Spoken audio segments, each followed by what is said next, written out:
mu hierarchy Bobby Wine abali wagulu wa General Muhoozi. Actually ideally bwe yansanze ne Bobby Wine yabadde kwa salute. Yes, oba kukanya ne watokanya ne bato ino kwa salute. Omanyi obuzira n'obusiru bitambula biti.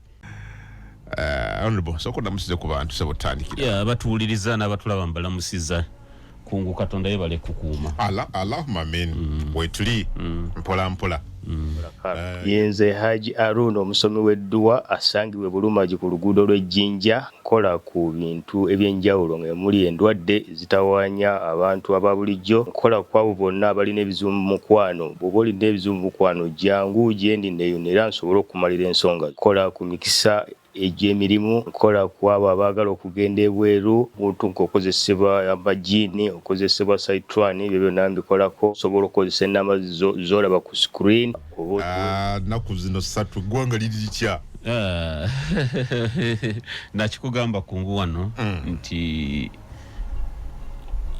under a dictatorship olunaku lumu lubanga myaka 10 mu nfuga ya nakyemalira olunaku lumu lubanga myaka 10 ebintu bingi ebibeerawo mu nnaku exactly olwaleero buli ku makya naye tukyali musaaza kumanya naye okutuuka ssaawa 10 ez'akawungeezi oyinza okuba owulidde bingi tetukyalina that trajectory of certainty nti Uganda okubeera wano politics tali predictable. You can never know what tomorrow brings in.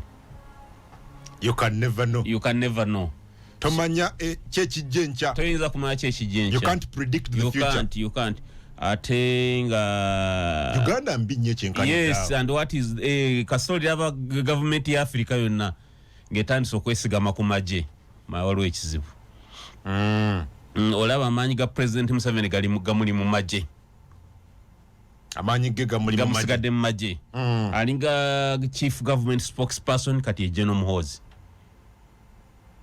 Yes. General Muhoozi kati chief government spokesperson. Njagala kukiwulire. Ogambye otya? General Muhoozi CDF. Actually General Muhoozi commander in chief if you are not aware. No, he's a CDF. Yes, but bamwona wiza wa commander in chief. Tojjukira ekitabo kya Kaveza Green ekyali kinene ekyenkana Bible ebbiri ekyo kye bakwasa Mbaddi n'atawangaalako tebamukkiriza na kukisomako page 3 ekitabo ky'obuyinza ekyo ekiwa Mbaddi obuyinza bwa commander in chief tebamukkiriza na kukisomako page 3 yamala nakyo ennaku 7 n'abagwereeta ekitabo. So General Muhoozi akola ebintu bibiri. Commander in chief CDF. Yes, bamwona obuyinza bwa commander in chief. Ato mwise spokesperson. Kakati yakola nga ate spokesperson wa government. Bolira b'omuntu w'amaanyi ng'akozesa amaanyi mangi okucommunicating oba okutegeeza abantu akasonga katono omanya nti amaanyi gamuwedde. Namutulire? Bolira b'omuntu w'amaanyi kirimaanyi ng'akozesa amaanyi mangi okugamba bagamba akasonga akatono gaira kukozesa amaanyi mangi omanya nti amaanyi gamuwedde. Akagumiza nze taata wammwe gwe mukyala tomumanyizi nti nze nnyini muwano manya nti amaanyi gamuwedde. Anafuye. Lwaki General Muhoozi omuyita spokesperson? Byolaba ayogera. Be representative ku government. Yes. Do his posts represent the NRM government now? I told you we are like Pakistan now. In Pakistan nakugamba Amajay is the sovereign. The same applies here. The head of the forces yabera sovereign. Tomuwadde bitiibwa na buyinza.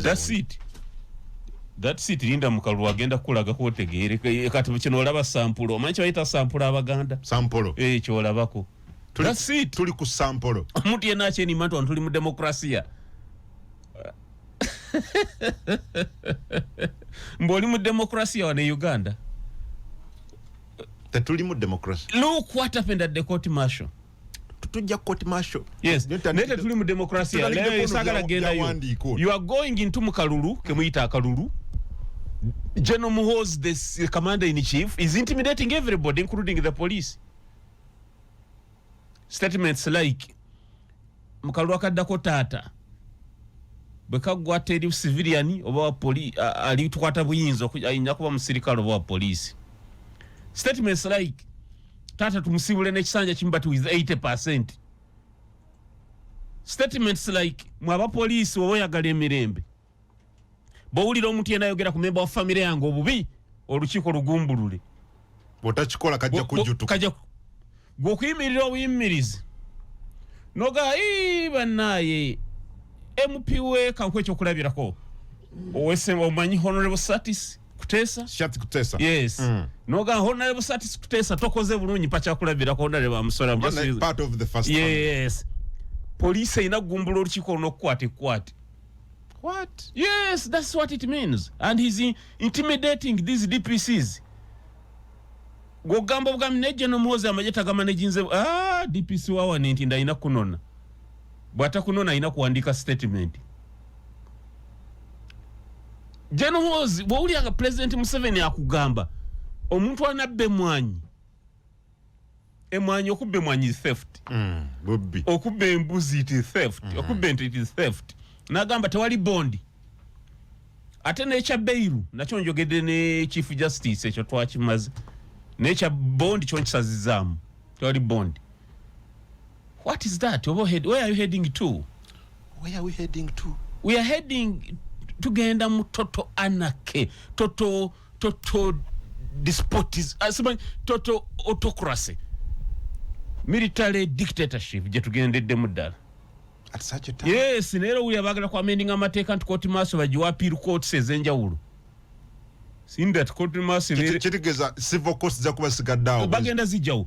Court maso ino kuba ne divisions where they handle thefts obye mwanyi obye mwanyi court martial wakubya olukungana lwo bagamba otali mateeka nga oyina wolaga political division because we have normalized the charging of civilians. Exactly.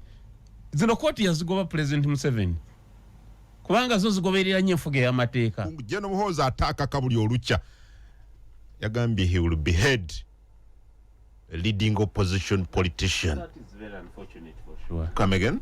That is very unfortunate for what sure. What is to behead? Okutemako omuntu omutwe.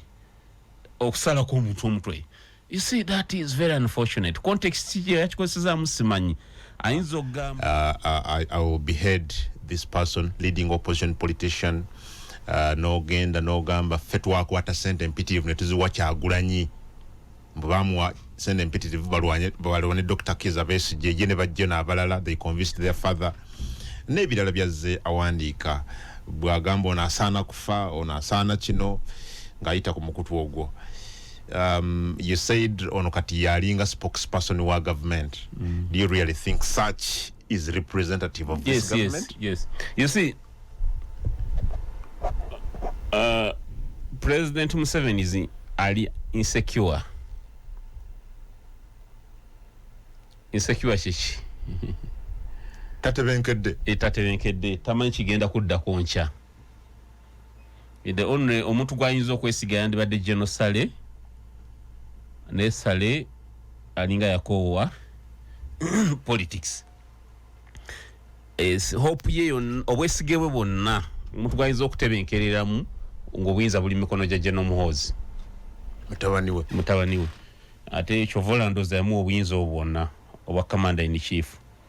Yes, imanyi bino beef yawe ne Bobi Wine eri justified.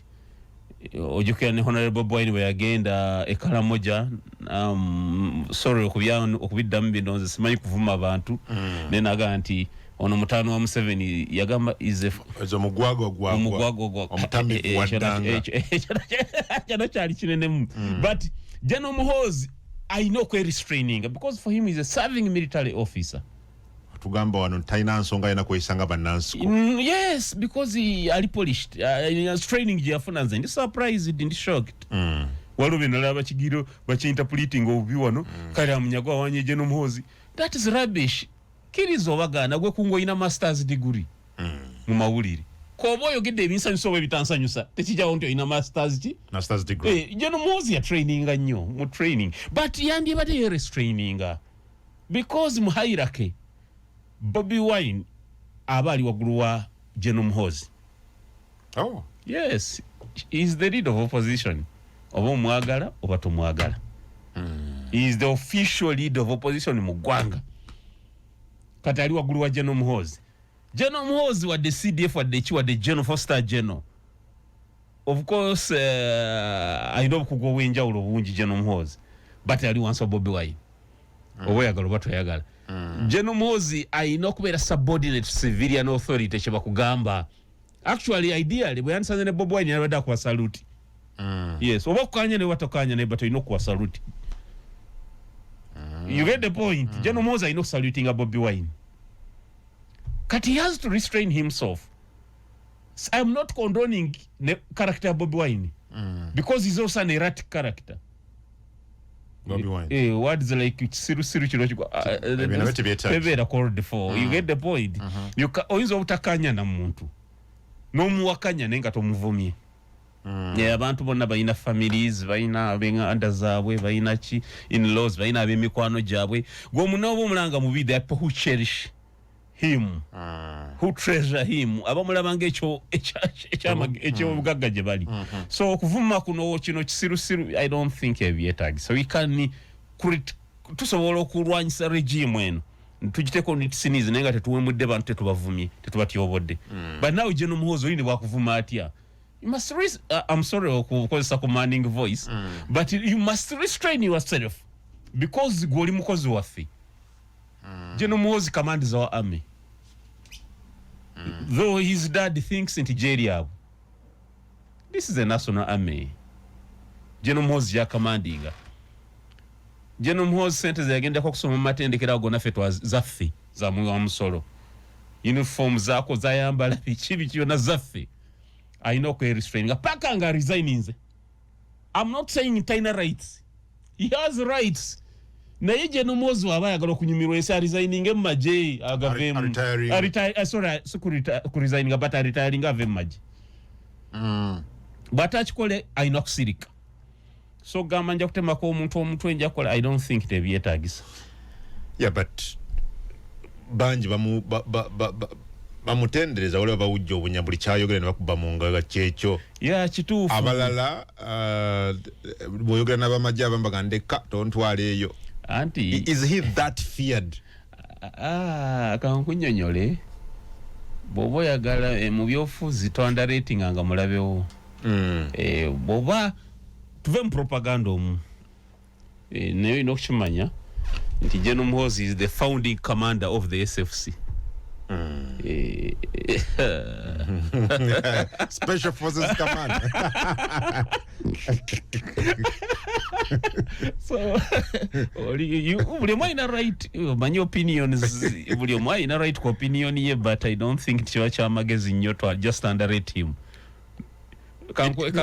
Genda ku record you're saying lwaki ontwala ku record yennyoko ebyo si kya magezi anti mujabu salamu mulete kali omuntu yenna gwatendereza nnyo Muhoozi okwanda rating General Muhoozi tekiba kya magezi ojogenderere amanyi waliwo tekiba kya magezi ojogendere ng'abantu kati General Mugisha muntu yali amekomanda emyaka 8 waliwo udeko nga gererinya General Muhoozi nga taddeko ndi General Muhoozi amita General Muhoozi aizo muvuma waliwo udeko besi nga avuma Muhoozi sekiwuliranga tosobola oba tofumitiriza nnyo okumwanda abavuma be bano ba civilian anti omanyi obuzira n'obusiru bitambula biti obuzira n'obusiru sekitegedde abazira abasinga basiru aleka nawe ati obeera otya omuzira ng'ate oli musiru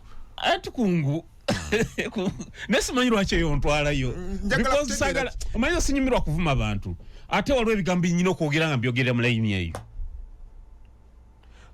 so aba underestimating General Muhoozi baba tebabaze oba tobaze tekiba kyamakulu kyamagezi gokulowooza nti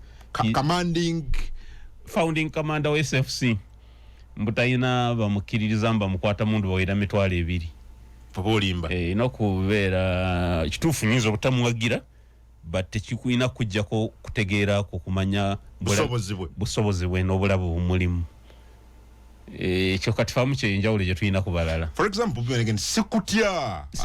I don't fear you. No, that is his opinion.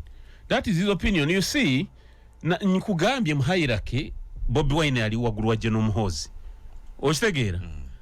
But a lot of calibration is important in politics. Calibration chichi. Calibration? Chichi otegeeza ki? Olaba bano abapima minzaani apima ennyama. You have to calibrate. Ejjinja lyotadde nolina okubalansinga n'ennyama. Okupima. You keep on calibrating. Nga omulayi bw'omuteekako amaaso omwetegereza oba atuuse mu mood ze striking oba ali mood ze zikola ki ekyo temukirina ku ludda oluvuganya anti bw'otomeza omutwe ng'endiga ofuna problem waliwo omusajja wano muzira anyway saagala genda but simanyi lwaki omuntu ayinza okuwooza nti CDF oyinza bw'otamuteekako liiso gyo gino kozesa a lot of calibration kyekiba kyamagezi katukulize katunonye ebigambo bino tubere nga tutambula fenna olunaku olwaleero simanyi ekyuma kyange oba kinakkiriza okubimpa bigambo bya Robert Kyagulanyi Ssentamu bwe yadda annyonnyola General Muhoozi Kainerugaba bwe yagambye ssebo Sekutya olaba Setya kitaawo n'atoola oggwe mutuufu omanyi there's opinions buli muntu alina right but General Muhoozi alina okwerestraininga tayinza kugamba nti nja kutemako leading opposition omutwe oba yakyogeredde because I didn't put it honorable David Kabanda ng'ayogera ku context n'agamba no katulize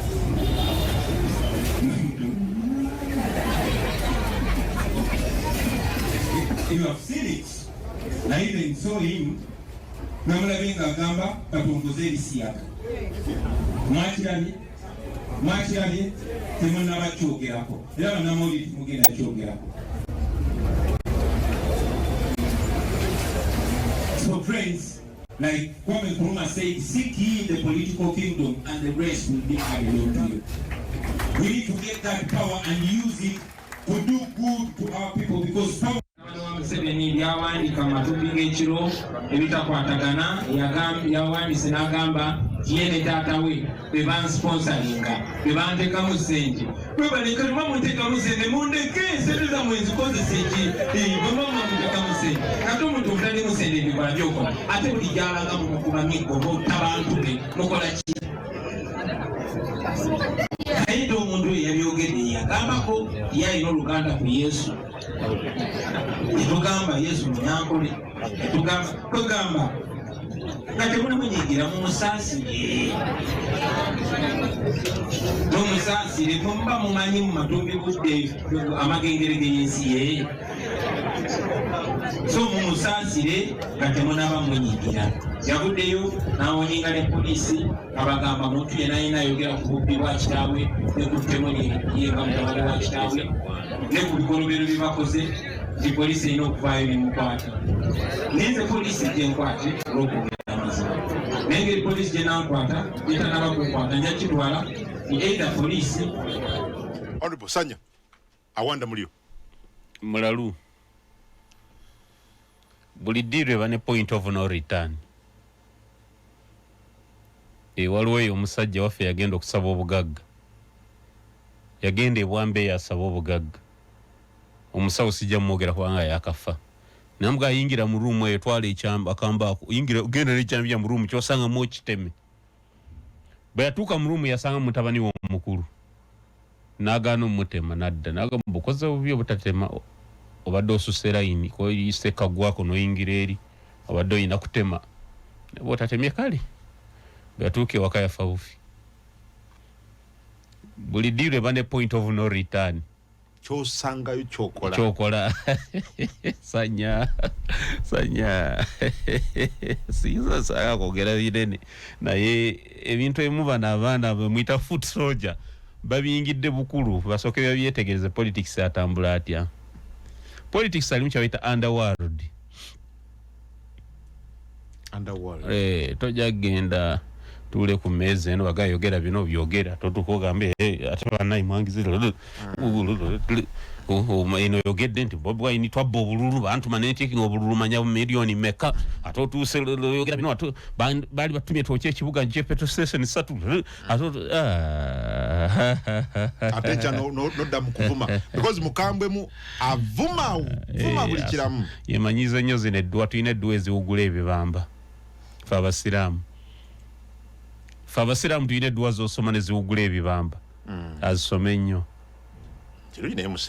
buli deal eba ne point of no return. That's how you want to comment on it. That's if he's not deployed at NUP headquarters. Is that possible? Ngate bagati katuvuma buli kiramu ndeyo ayinza okuvuma naye nga alina byakola ebirala mpozi ekyo. But if not that buli deal eba ne point of no return. Tokyasobola kudda mabega. Ojukira omuwala yalumiriza Besigye nti yamukwata. Walezeyo kulaba kyakuwa ene hoya. Aliwo naye kyakuwa. Nze mbuuza ggwe mwe bannamawulire ate nze ndi munnamawulire. Na oli munoonyako ne mabega nga mbuuza aliwo. Gezaako omunoonyi oyinza omufuna. Walezeyo kulaba kyakuwa ene hoya. Bangi. Ojukira wa poliisi yakuba Besigye amufuire tia gas akonese emotoka ya Besigye nyonda amujjemu amufuire tia gas mu maaso alinitwe bwana waliozemu mulaba bakomena komera ngamba yatabuka omutwe nenkomera nga bangamba nti yakola chachi yalokoka ne waliozemu na mu service in DPC neitwe bwana atudde wali buli deal eba ne point of no return wamsajja wa phone bambi Salongo mukodomi wa Buganda mujjukira ani Omara nena muli abambi abana basanya n'abana ali ku kitanda naga problem eri mu nupu walo kye nayogere gwanga lyo mulirano erinyiga sija kiddamu ekyoga nti buli omujjeno bawo abana importance etabajamu amanya gatabajamu ino mugaso ogutayina makulu jeno swandi so nobulaba nga zimba ali mbigato mutali stocks mbu jeno gundi uya atambula taina bajeno bangi tabera nkona chairman ero si one of the world defense ku kyalo bwejeno gundi ngabambale kakati omwana bambi that hype that once just such a young man is overrated nageza ko to trade kati bano aba government yirango omuntu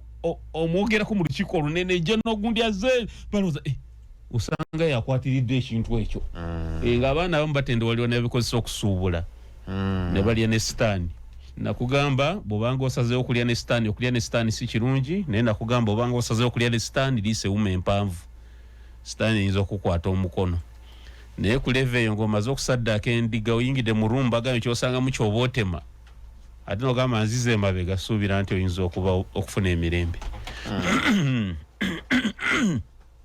tosanya etika musalaba gwe nze simanyi ebyo naye nsisira president Saklia nteri bayisiza bwe batyo ne bafuna emirembe so sagala ali ku radio force anya gwe twogera ko banna yoyo kalakasa mu koti nansi tula ddoboozi lyange nti tulangibwa bwemage naye bwe nafuluma nagwa mu basajja abayaaye bamafiya abatasobola kukkiriza nagwa mu bamafiya ng'olwayiro lwenvuddeyo nenjogera ekituufu ekyaliwo njagala okusaba eggwanga njagala okusaba mukwano gwange Kyagulanyi bwangulira ebigambo byange bino nsaba musisinkane kuba munoonyeza abuze noonyeza Kyagulanyi abuze ate ku kitebe kya nupu ntyayo bafuutu soja bamponinga nti webanandaba bajja kunsalaasala so mbadde mbasaba bannayuganda nze Ssaanya sivanga mu struggle full figure struggle yayagala tugiremu enkoko yatugulira bugulizi nkoko n'atulekaawo essimu zaffe n'aziggyako n'atuteeka mu blackers essimu tozikuba tazikwata Balamu Baruga muwa obubaka nti nze Ssaanya sirokokangako nze nkyali munna era bampita musaayi gwa Bobby sivanga mu nupu ekyo teyerimba bw'aba baagenda ne bafera bwa Senate bagenda kulokola abaana ba nupu babawo obuyambi sente government Museveni ze yakwata nawa Balamu zirya ero yoyo Sanya ddoboozi lyo Sanya naye nali naye ku mukutu gwa Sanyuka TV nankakasanga bwe yali emabega w'okwokya ebipiira wano mu Kampala mu Kalulu nankakasanga bwe yatiikinga ne banne mbwe yalina akamija bakayita bali Muna bateking obululu milioni emu. Biri. Omanyi ballot papers milioni 2. Nti kabinja kanene. Omanyi ballot papers milioni 2. Kati osanyi never dry. Baziretera mu kimulole lolere parking. You see abada banupa begendereze. Struggle no tetandikidde ku bo. Ebintu embaleke byogera. Kati oba wayo kyepiro bonyumi yaki. Ebyo yogera byaki. Lwasho byogera. Can't you keep quiet? Ebyo struggle mbabulira bobosaze kubera opposition bera opposition.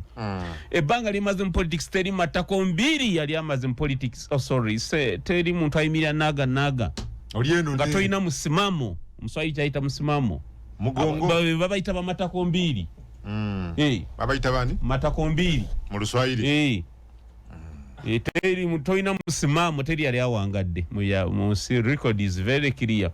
They are always sanyanonye agende njaku anyway sina simu but wale bintu yanani mweza why should wale chwaita liquidation. But double agents are always liquidated. Kechi Echusanya yasoma chivu. Double agents bafuna ebizibu binene. Ebyo tobikola okyali muvubuka wengwa. Kyali mutuvubuka mutonywerera ku kyoliko. Nze munyago kyesagala sikyagala kyenjagala nkyagala ate ndi sina nze kungu sirina nnyo mu byobufuzi siba nakukuta kyesagala nkyagala kyenjagala nkyagala period. Balamu yamwanukudde katugenda okummulamu mulamuzi olwasooka badde nsaba onziremu gwenga munamawulire tajja kuddamu Mr. Balamu dayogerako n'omukutu gwa NBS TV ku nsonga yemo nga sanyamaze okukola bino nayanukula bwati njagala ulize bigambo bino Balamu ng'ayogera byatakola kati sanya betuba twamukako okukkiriza byatakola faba mukako okubuuka okuva mu kaguli okukwata omulamuzi ayagala okutugwa omulamuzi olwasooka badde nsaba onziremu gwenga munamawulire tajja kuddamu Mr. Balamu.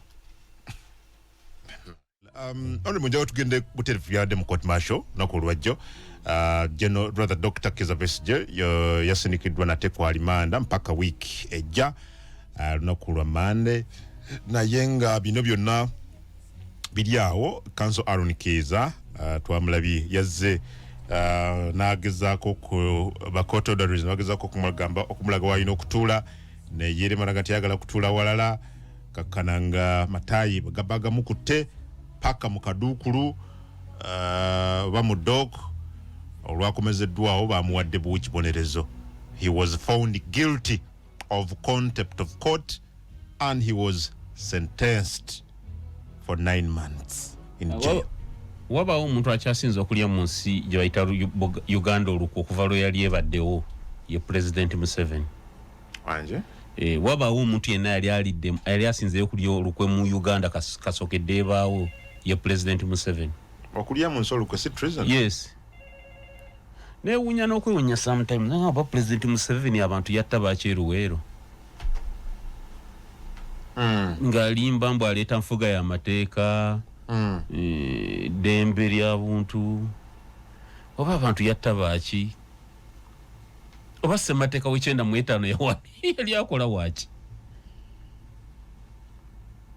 wakakati balooya bonna world over baba ne kye bayita right of audience mu Commonwealth world over right of audience kuwulirizibwa. It includes two things.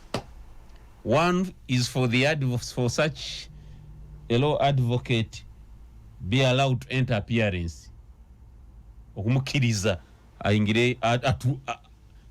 ayingire mu court to participating in proceedings. Lawyer bwati okastaba ina instructions za omuntu yenna za client ngalo musanguli mu court. Court bweba court nga seyo tribunal eyemba kindi but weba court ye Aaron Kizza adamanya ali mu court. Weba court buli muntu mu court ayina watuula. Tuyina kye tuyita bench ne bar. Bench abalamuzi kwe batuula side eri. The bar baloya kwe batuula. Buli muntu ayina watuula. ne court order omusirikale wa kooti aina waatuula oba wayimirira ne kiraka wa kooti aina waatuula. Aaron Kiza was asserting his rights as an advocate. Yadaga musirikale, I want to sit there. Niro okuba munai kooti maasho bandi badde batuyamba nakita kama abantu bamanya amateeka. Omuntu omanya nti owangamba ayagala okutuula area bagita ba teri aginako buyinza okujjako balooya ate olina okuba nga ina practicing certificate. Tokkirizibwa kutuulawo gwe kungu. Kaba siri lawyer.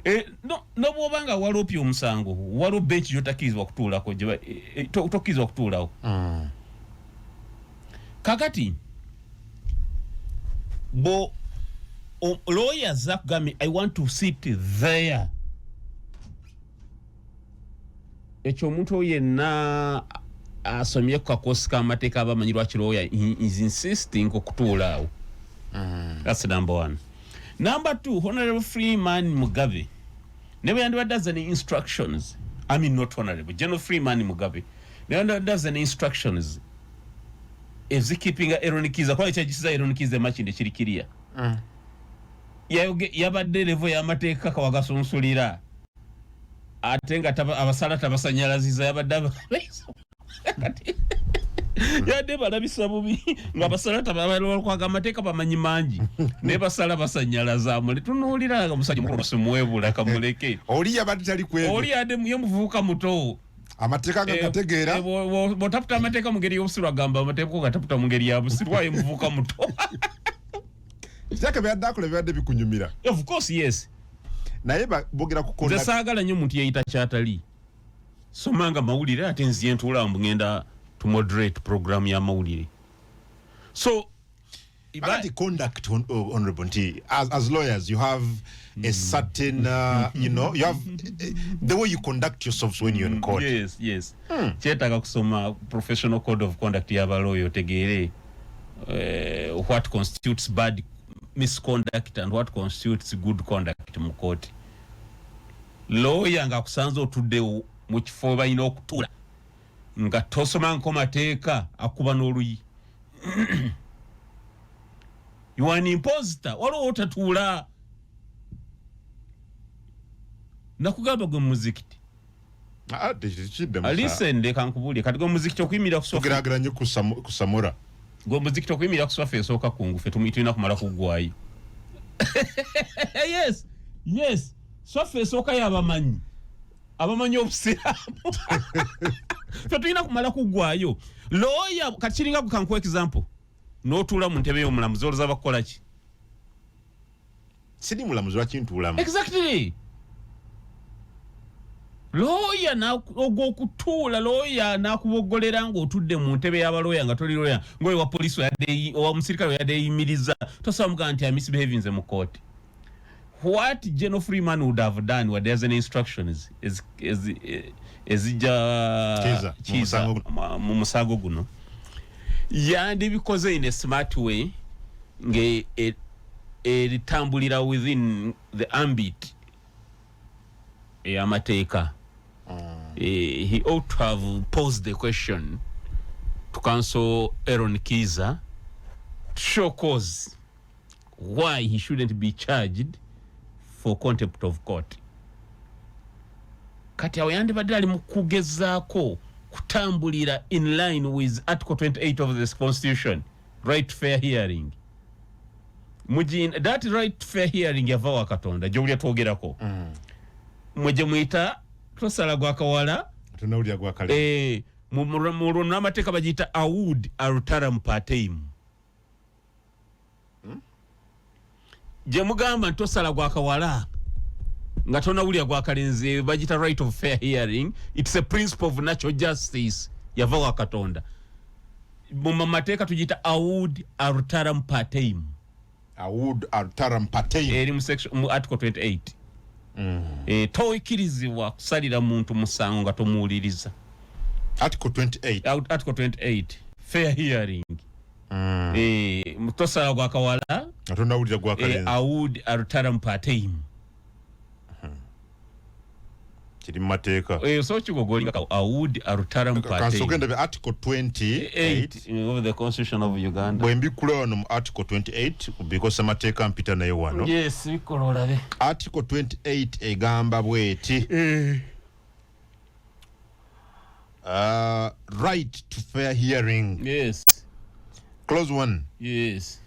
In the determination of civil rights and obligations or any criminal charge, a person shall be entitled to a fair, speedy, and public hearing before an independent and impartial court or tribunal established by law. No, come fair to the nature of fair before an independent, impartial. Ebigambo bingi yakoze sawa.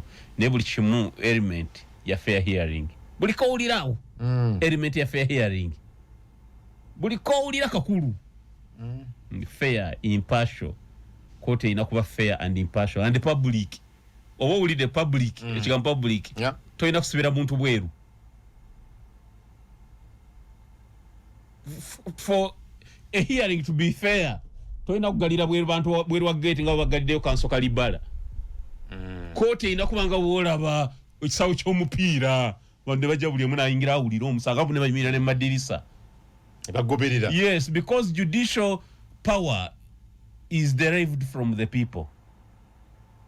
Kat fair hearing command is that omuntu alina okuwulirizibwa the awud arutalam patem. It's a principle of natural justice. Oja kunonya kyoyita the two principles of natural justice. Yeyo. Aaron Kiza waddo yaga mchajinga contempt of court one pozinze kibuzo jali. Please show cause as to why should not be charged for contempt of court. Nagamba Mr. Chairman na opposite grounds mwandetedde biri na musomesa court wezituula. You get the point. Sikutule no. Uganda versus Aaron Kiza. Who has preferred those charges against Aaron Kiza? I hear there was no charge sheet. Yes, no charge sheet. Not charge sheet. Charges have to be preferred against a person. He didn't even take the plea. He didn't take plea. He didn't do nothing. They offended the entire Article 28 of the Constitution, and I heard some people peddling a pedestrian argument. That decision cannot be appealed against. Even the sentence itself. But no, the sentencing guideline, mu UPDF Act. Bwebe yogera contempt of court mu court martial egamba nti mutasi wenda kusuka asatu. Gomsi myezi mwenda. So now we agamba ate Supreme Court yagamba decision ya court martial you cannot appeal on against it ngogena mu court zinezaba. Nobody is going to appeal against an illegality. So what should be done? Enforcement of rights. Oliro ya investigative journalist so just make the Enforcement of Rights Act. Or just Article 50 of the Constitution. Or some the Enforcement of Rights Act. Article 50 enforcement of rights and freedoms by courts. Yes. Clause 1. Any person who claims that a fundamental or other right or freedom guaranteed under this Constitution has been infringed or threatened is entitled to apply to a competent court for redress, which may include compensation. Kakati Article 28 jenkugambira fair hearing eri under chapter 4. Chapter 4 yasema teka je tuita the Bill of Rights. Those are inherent rights God given. State zeta inako na buyinza. Kakati you are right under Article 28 bajirinyiride tofinye fair hearing. Tewetaga kwa appealinga ogenda direct to take a petition where High Court oja kusoma je baita Enforcement of Rights Act section 5. Take a petition High Court ngo saba rights to the effect that your rights were infringed upon. Kati wamala take a petition waliwe common law remedy oja jigogolingako bajita interdict pendente lite. It's a common law remedy. The court botekayo such an petition otekayo an application tekibonerezo kino kitekebwe ku mabbali pending omusango guno okugwa. Obogenze mu civil court. Yes. Teweta kwa So decisions za civil court zikola mu court ya maje. Ati kati ogenze ku enforcement of rights Supreme Court decision eri consequence. Nere unyabala mu Supreme Court bibali mu 7 ntugenda kusibira abantu. Toyina bosibira. You see law is beautiful. People will always go on enforcement of rights. Because the constitution is clear, Article 50, and we have the Enforcement of Human Rights Act. Ajagena mu court agambe dembe lyange lyalinyirirwa. Naye invoking atekena application eri common law remedy eri nkugambye interdict pendente lite. Yakozesebwako South Africa mu musango gwa Jacob Zuma. Yakozesebwako misango mingi, precedents nyingi.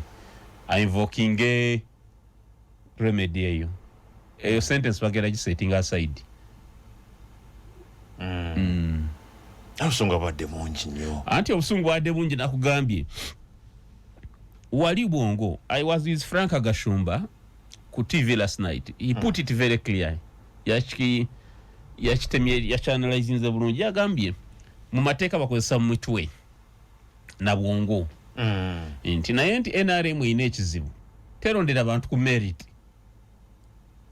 Bwegamba court martial tulonda banabeera mu court martial prosecutor bani teronda basinga kumanya bateeka oba bamanyi ba lawyer. Eronda ani asinga kubeera royo. Gwe tunatuma kino na. Eronda loyalty. Alo kuja apa. Ani awuje ennyo obunyama. Ave Somalia gwe bagamba alo kuja apa.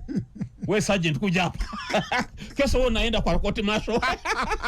Issue yache because mu court martial twala binyo judge advocating emphasizing nnyo temutuita tribunal we a court. Era nalabye Karua Martha nga ajira ne irabira n'abaita tribunal nabavayo. It's a tribunal.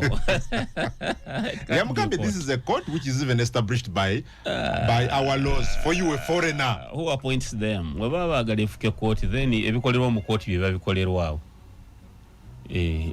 Right from their appointment, Judicial Service Commission. And baba wajwe officers abasoma amateeka abaqualifying okuba abalamuzi ye ebakozesa interviews appointing. Number 2 arrangement mbeera ambiance bichi byonna bifaanana ebya kooti eza bulijjo. Kooti zirina amateeka gazifuga. Ya politics ebyobufuzi field eri complex. Kyandibadde kyamagezi n'otabiyingira mu kinyumo bunyumo naye n'obiyingira ng'oli ready okuyiga. N'otabiyingira nga wagira Seno Man U. Ebyobufuzi biba byanfuna. Ebyobufuzi byanfuna. Abantu abamu bali ready okutta ku lw'ebyenfuna. So ebyobufuzi obuyingira manti nyingidde gabola akagabyo kabeera mu game park. Oba oyiganga nawe bakuyiga kayiga omuddo ne kagulya naye nakempolo kumange kayiga. Olina okubeera nga obiteekako ebirowoozo ebingi. Waliwo ambassador wa Big Talent ayogedde ku Honorable Nobert Mao. Tulina ekizibu wano mu byobufuzi. Abantu bafuuka mu byobufuzi abantu beetega bwetezi. Buli omu yeewa importance etamujjaamu. Ekigambo okuteesa ne Museveni kati ye fashion eriwo mu opposition. Ffe tujja kuteesa naye. Naye gye Museveni ali mukuliza basejjusa babeesige. Okyogera wano. Bamuntu baani awulirize Mao. Ekyo tekisoboka. In fact pata yongedde nako nti babalamuzi mwabaki yalooza nti baba ba training abalamuzi abo basoma bakola ki. Court martial teri mbisanyu temuli mulamuzi. Ekyo njagala oyo ategeere. Bano betula basibalamuzi. Leka dawe. Okubeera magistrate, grade 1 magistrate, oyina okuba oyina peace, oyina okubeera practicing advocate.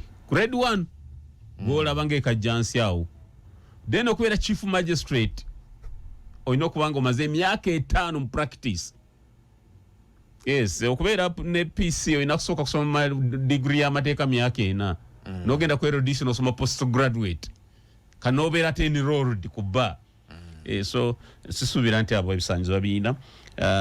So kyovola emu batomera. Waliwo abuuza Bobi Wine n'agamba ye lawyer takola musango. Kituufu lawyer muntu nga gwe lawyer asobola okuzza omusango.